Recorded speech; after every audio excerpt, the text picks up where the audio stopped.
Hello friends, welcome to EPG Pathshala. I am Dr. Geeta Sachdeva, Assistant Professor, National Institute of Technology, NIT Kurukshetra.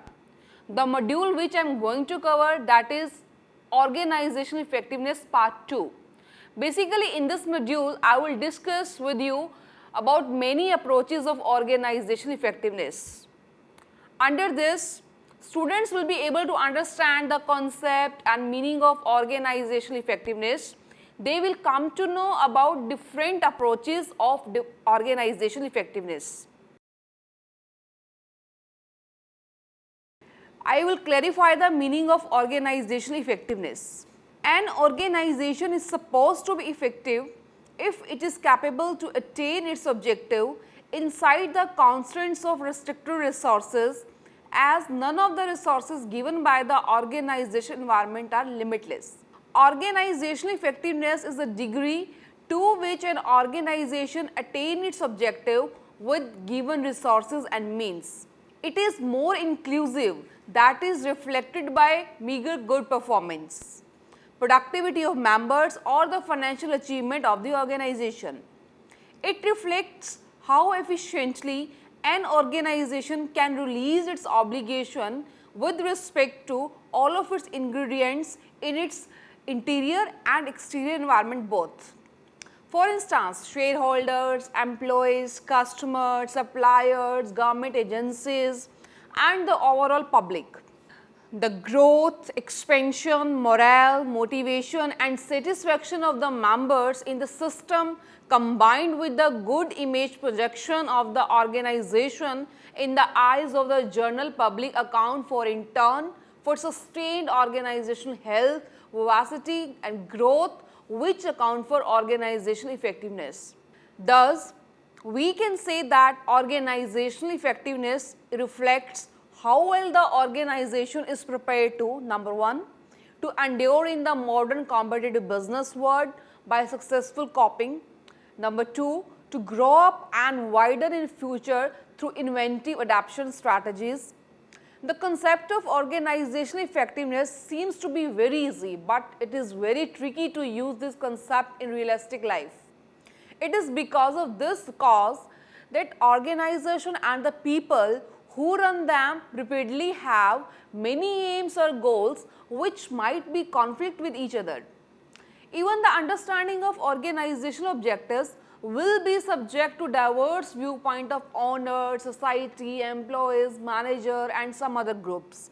As it is very hard to attain an accord on the organizational objectives, measurement of effectiveness in exact term is rendered approximately unfeasible. Now, approaches to organizational effectiveness. There are many approaches to organizational effectiveness like goal attainment approach, system resource approach, strategic constituency approach, internal resource approach, maximization or optimization approach and behavioral approach. Number one approach is goal attainment approach. It is also termed as rational goal or goal attainment approach. It has its genesis in the mechanistic outlook of the organization. This approach presumes that organizations are planned, rational, goal-seeking entities and they are destined to achieve one or more predestined goals. This approach is concerned with the output side and whether or not organization its goals with respect to favored levels of output. It sees effectiveness with regard to its inner organizational objectives and performance.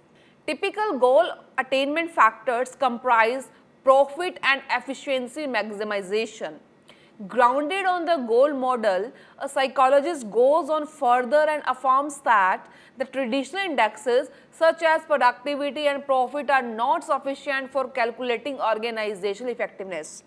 According to him, an organization should be assessed in terms of number one, the degree to which it is prolific, cost effective and self-maintaining, etc. The degree to which it is of worth to its members. The degree to which it and its members are of worth to society. Therefore, a lot of criterion for organizational effectiveness based on goals has been projected. Though none of the sole criterion has proved to be completely satisfactory as the only or universe measure.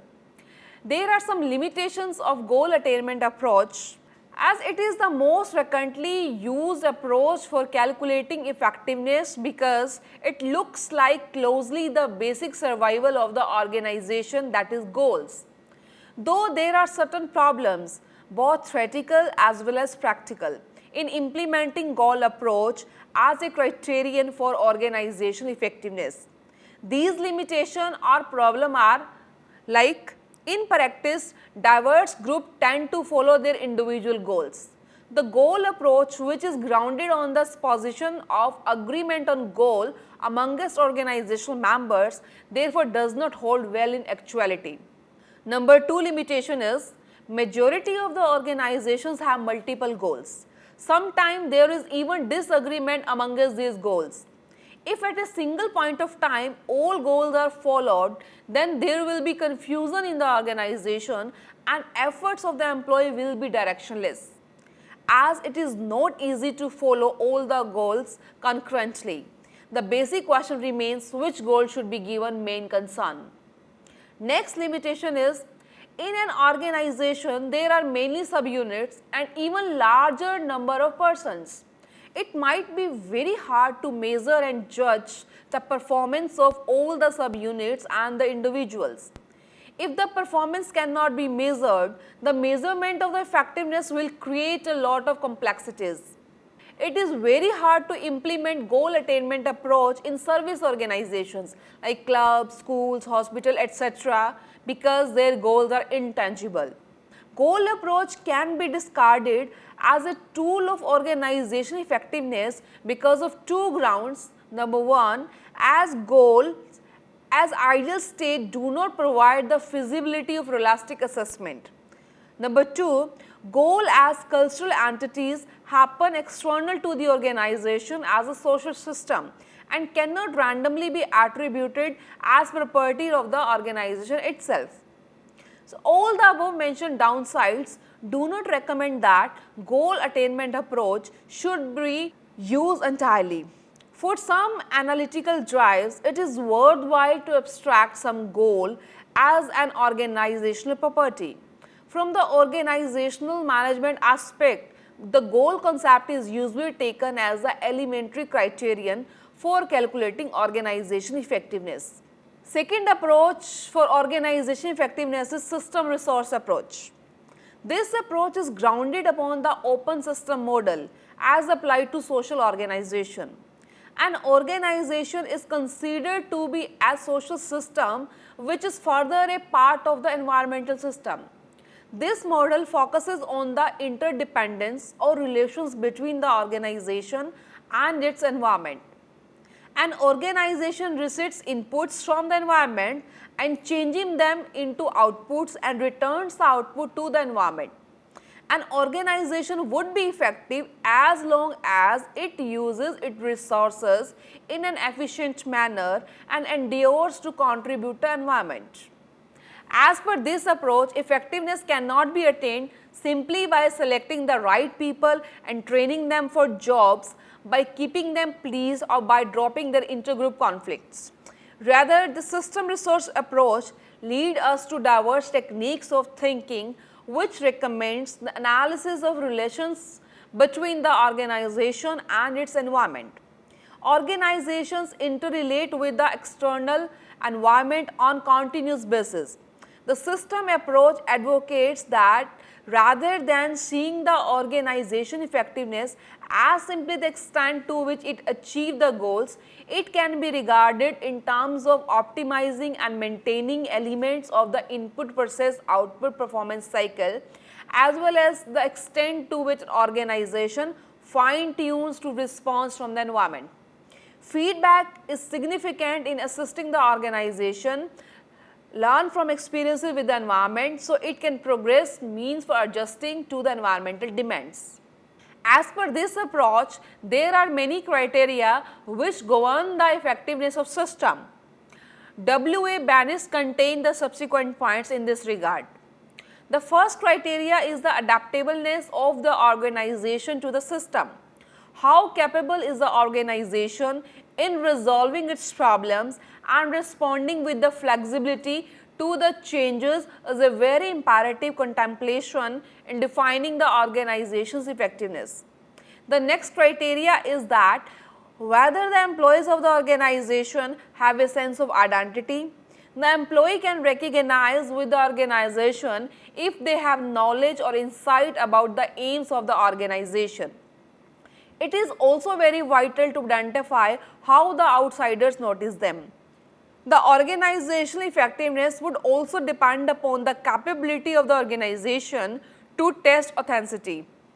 This infers capability to search out, precisely perceive and correctly understand the properties of environment. The last criteria for defining organizational effectiveness is to check the state of incorporation amongst the subparts of the entire organization such that numerous parts are not working at cross drives. An organization should follow the following points in order to be effective. The organization should have favorable dealings with environment to confirm sustained obtainability of inputs and positive acceptance of outputs. This approach also focuses on flexibility of response of the organization to fluctuating environment. The efficiency with which the transformation takes place in the organization, the amount of job satisfaction and the lucidity of communication, etc. Managers have an accountability to comprehend the nature of the environment and to set the accurate aim accordingly. The organization should be capable to positively adjust structure, technologies and policies with the fluctuating environment to enable the attainment of organizational aims. Systems resource approach has also some limitations. Number one, the procurement of resources finally relates to some aims which are pragmatic to be calculated as discussed in the goal attainment approach. The procurement of resources from the environment is based on the official aims of the organization. The operative goals might occasionally be in conflict with some of the official goals. In such a situation, operative goals might be used for defining effectiveness. The issue of goal versus resource allocation in several ways a disagreement over semantics because resource allocation does not just happen, it is connected to certain goals. Next approach of organizational effectiveness is strategic constituency approach. This approach is very similar to the system approach.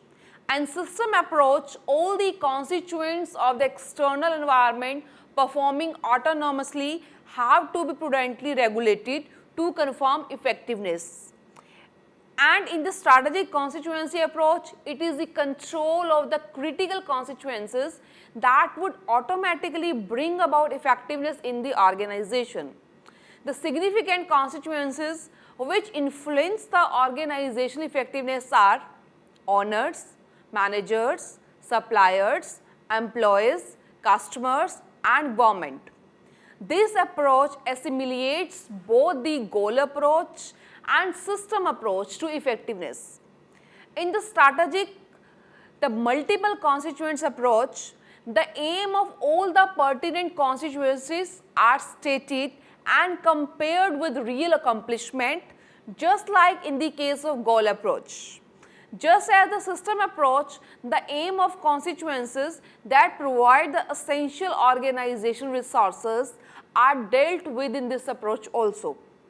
This approach advocates that an efficient organization is one which achieves the demands of those constituencies in its environment from whom it needs sustenance for its existence.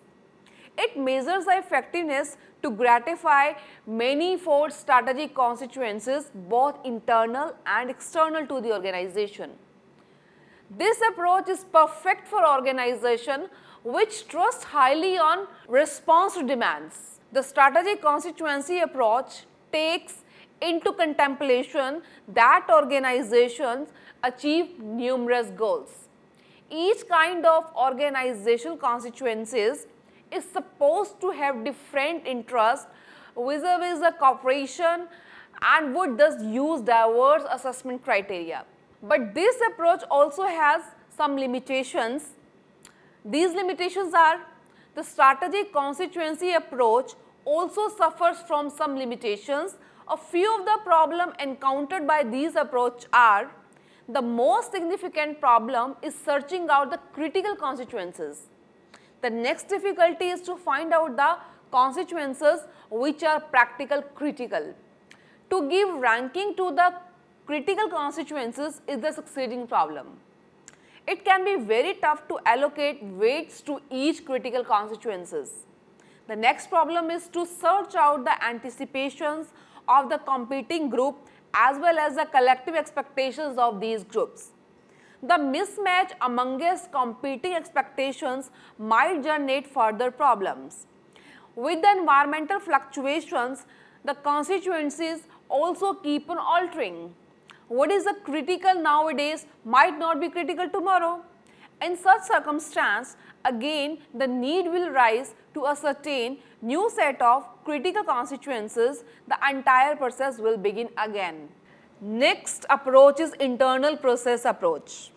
This approach has been established in answer to a fixed output opinion of the goal approach. It looks at the interior activities.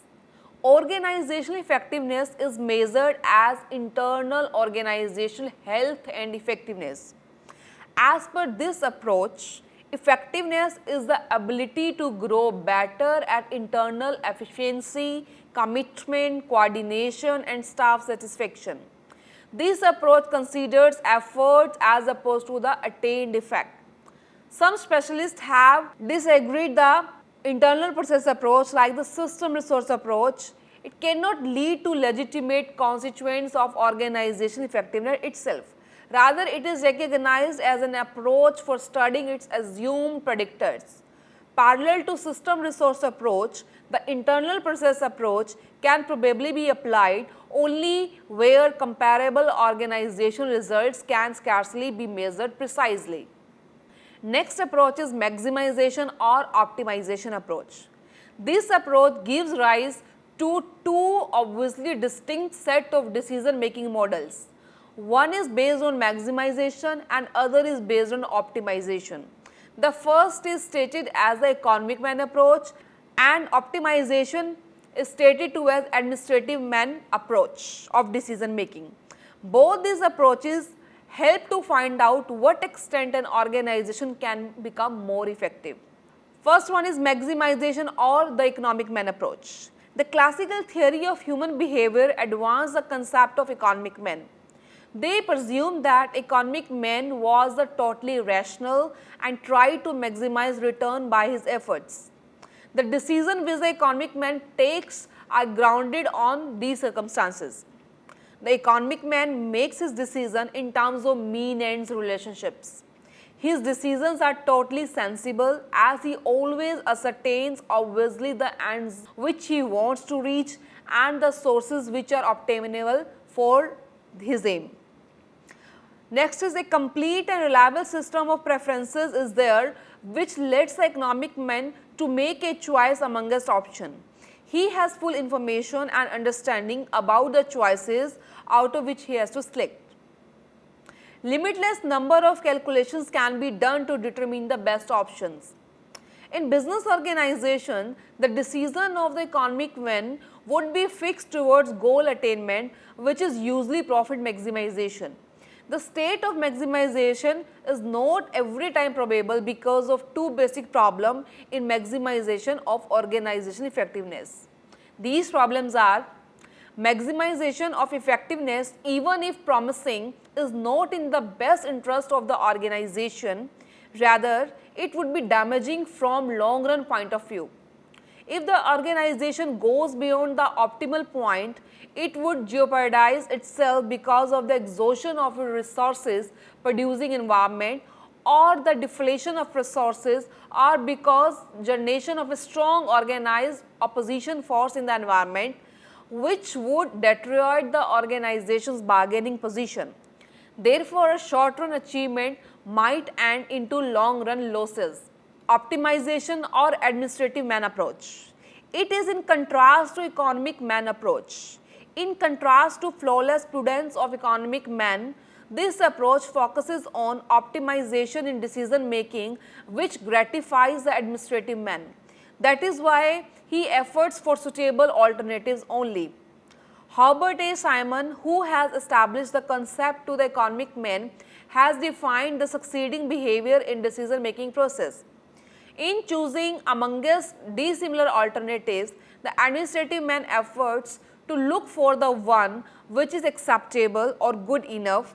He identifies the fact that the word he considers is a drastically simplified model of the word. He is but gratified with this simplification because he considers that the word is generally empty. Because he gratifies rather than maximizes, he can make his selections without first determining all feasible alternatives and without ascertaining that these are in fact all the alternatives. Because he treats the word as rather empty, he is capable to make decisions with comparatively easy rule of thumb or tricks of the trade or form forces of habit. These methods do not make unbearable demands upon his capability for thought. Optimization therefore characterizes the actual state of decision-making behavior as against the maximization, which signifies very imaginary position to help in the analysis of economic theory. Because of this cause, people have stressed this approach both in economic theory as well as in organization theory. Next approach is behavioral approach. As per this approach, the extent to which individual and organization goals are combined affects the degree of organization effectiveness. The aim behind this is that because the individuals are the instrument by which organizational aims are attained, thus it is essential that goal of two are appropriately combined. When organization goals are shared by all, McGregor terms it integration of goals. The different kind of circumstances based on the degree of compatibility of individual and group goals might be, first one is low degree of integration. When there is low degree of integration of organizational and individual goals, the degree of blending would be low and effectiveness would also be low. Second is high degree of integration. When the goals of organization and those of individuals are integrated, there would be high degree of effectiveness as individuals will collaborate to the maximum for the achievement of organizational goals. The individuals in the organization might either see their goals being contended as a result of working for the goals of the organization or recognize their goals being the same as the goals of the organization. As a consequence, closer the individual goals are to the organization goals, the better would be the organization effectiveness.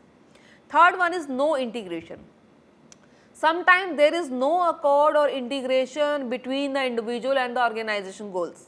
Such organization would be labeled as ineffective organization as its participants do not work for organization goals. So, in this module, we have come to know that each organization, irrespective of industry or country, strive for to be more effective, attain grander result. Organizational effectiveness is the degree to which an organization has come across its specified goals and aims and how well it achieved in the process. It extremely hangs on the factors such as performance, motivation, organization, environment, culture and managerial expertise. No single theory appears best suitable for all conditions. So, theories are often joined to offer the best conceivable amalgamation to inspire employees. Organizational researchers have yet to settle on a suitable definition of effectiveness, achieve a common agreement on its assessment. Numerous approaches to organizational effectiveness have been developed. All have their limitations. 6 approaches to organizational effectiveness are goal attainment, system resource, strategy consequences, internal process, maximization or optimization and behavioral approach have their different usage in different circumstances. But all above mentioned approaches represent some limitations also. Moreover, these approaches might be used as a guide for choosing appropriate criteria. However, we should recognize that an effective organization is finally dependent upon its social system. So, this was about organization effectiveness approaches, and in this module there are some important points which must be considered. Number one is like organizational effectiveness is an inclusive approach. An organization is supposed to be effective if it is capable to attain its objective inside the constraints of restricted resources. There are many approaches to attain effectiveness in the organization. No single approach is suitable for different kind of situations. Effective organization is finally dependent upon its social system. Thank you.